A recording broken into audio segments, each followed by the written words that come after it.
Hello friends, நான் வெள்ளிக்கிழமை அன்னைக்கு என்ன சமைச்சேன்னு சொல்லிட்டு பார்க்கலாமா?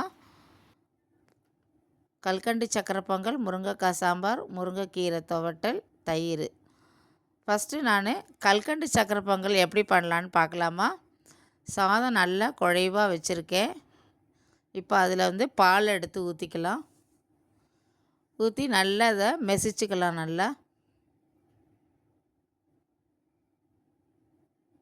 நல்லா குழைவாக எடுத்து இப்போ கல்கண்டு எடுத்து போட்டுக்கலாம். நான் டைமண்ட் கல்கண்டு தான் போட்டிருக்கேன். நீங்கள் பெரிய கல்கண்டு வேணாலும் யூஸ் பண்ணிக்கலாம். நல்லா கலந்து விட்டுப்போம். கல்கண்டெல்லாம் நல்லா கரைஞ்ச உடனே ஏலக்காய் பொடி போட்டுக்கலாம். முந்திரி பருப்பு, திராட்சை தாளித்து வச்சுருக்கேன். அதையும் எடுத்து இதில் போட்டுக்கலாம்.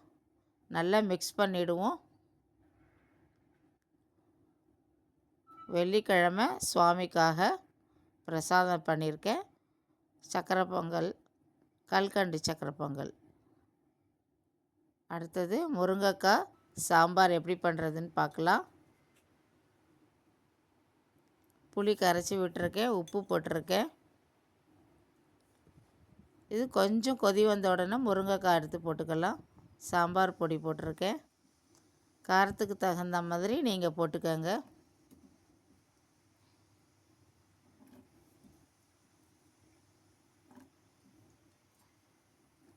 நல்லா இதை கலந்து விட்டுக்கலாம்.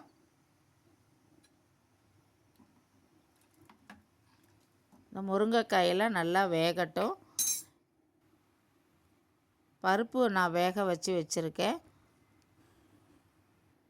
நல்லா வெந்திருக்கு பாருங்கள். இப்போ நம்ம தாளித்து அந்த பருப்பில் போட்டுக்கலாம். கடுகு, வெந்தயம், பெருங்காயம், கருவேப்பிலை தாளிச்சிட்டு நம்ம அந்த வெந்த பருப்பில் எடுத்து போட்டுக்கலாம்.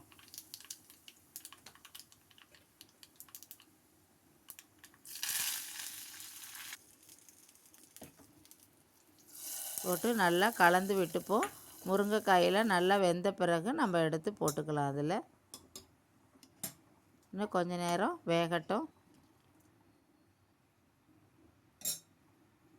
இப்போ நல்லா முருங்கைக்காயெல்லாம் பாருங்கள் நல்லா வெந்துருச்சு. இப்போ கரைச்சி வச்ச இந்த பருப்பை எடுத்து இதில் போட்டுக்கலாம்.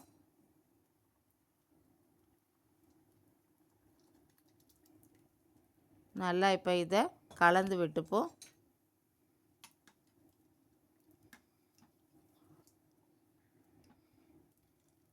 முருங்கைக்காய் சாம்பார் ரெடி. அடுத்தது முருங்கைக்கீரை பொரியல் பண்ணிக்கலாம். கொஞ்சம் எண்ணெய் விட்டுருக்கேன். மிளகாய், கடுகு ரெண்டும் நல்லா வரப்படட்டும். உளுத்தம்பருப்பு போட்டுக்கிறேன். இப்போ முருங்கைக்கீரையை நல்லா அலசி வச்சுருக்கேன்.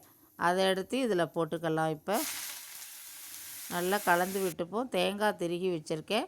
இதில் கொஞ்சம் சால்ட்டு, கொஞ்சம் சுகர் ஆட் பண்ணி நல்லா மிக்ஸ் பண்ணிப்போம்.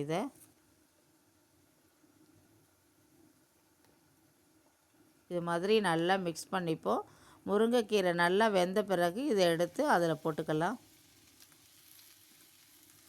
நல்லா கலந்து விட்டுப்போம். இது மாதிரி செஞ்சிங்கன்னா நல்ல டேஸ்ட்டாக நல்லா இருக்கும். முருங்கைக்கீரை பொரியல் ரெடி. கல்கண்டு சக்கரை பொங்கல், முருங்கைக்காய் சாம்பார், முருங்கைக்கீரை பொரியல், சாதம், தயிர். Thank you friends.